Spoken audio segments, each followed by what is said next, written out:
నేను ఇవాళ స్పష్టంగా చెప్తున్నా, మీడియా మిత్రులు దయచేసి మీరు పరిశోధించండి. వాస్తవం ఏంటి అంటే 1,50,000 కోట్ల మూసి బ్యూటిఫికేషన్ అని చెప్పి ముఖ్యమంత్రి గారు ప్రకటించగానే మేము అడ్డుపడ్డాం. హైదరాబాద్ ప్రజలు అడ్డుపడ్డారు, నిలదీసినారు. 16,000 కోట్లతో అయిపోయే ప్రాజెక్ట్ని 1,50,000 కోట్లు ఎట్లయితాయి అని మేము నిలదీస్తే ఇవాళ కొత్త స్టైల్ ఎత్తుకున్నారు. ఇన్నోవేటివ్ థింకింగ్ కదా.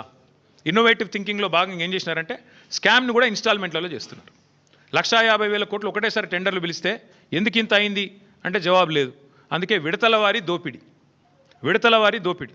మొదలు 1,100 7,700 చేయాలి, ఆ తర్వాత ఇంకోటి 5 రూపాయలు ఉన్నదాన్ని 40 రూపాయలు చేయాలి, పెంచుకుంటూ ఆఖరికి మొత్తం స్కామ్ మళ్ళీ 1,50,000 కోట్ల కాడికి తేవాలి. ఇది వీళ్ళ ఎత్తుగడ.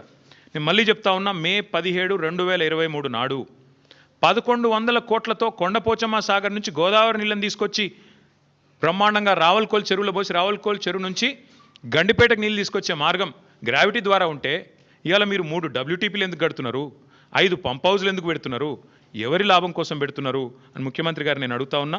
ఇవాళ ఎట్లా పెరిగింది? కమిషన్లు దండుకోవడానికా, మొబిలైజేషన్ అడ్వాన్సులు ఇవ్వడానికా, కాంట్రాక్టర్లకు దోచిపెట్టడానికా, ఎందుకు తక్కువ ఖర్చుతో అయ్యేదాన్ని పక్కకు పెట్టి ఎక్కువ ఖర్చుతో చేస్తున్నారు? ఒక దిక్కు మీరే చెప్తున్నారు